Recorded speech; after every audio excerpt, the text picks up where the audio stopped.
Kaya pala ganito ang naging resulta ng kapalaran ko. Kasi alam ng Diyos na kaya ko. Sa edad kong to, napagod na akong magmadali.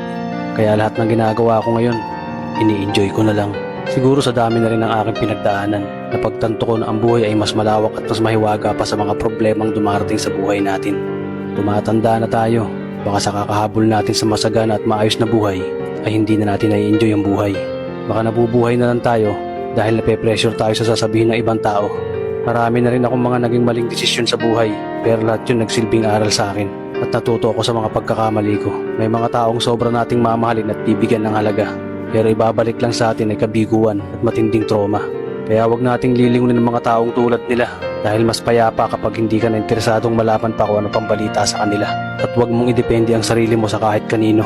Tandaan mo, kahit sarili mong anino, iiwan ka din nito kapag madilim na ang paligid mo. Kailangan natin matutunan na huwag ikumpara ang sarili natin sa iba dahil hindi natin laban ang laban nila. Karera mo to, di nila karera. Dahil ang buhay ay hindi naman nasusukat sa kung sino ang mayaman, kundi kung sino ang payapa. Kaya galingan mo lang palagi tol dahil napakaraming tao mapanghusga, hihilahin ka pababa. At lagi mo tong tatandaan na makakatanggap ka lang ng papuri mula sa kanila kapag patay ka na.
Thank you.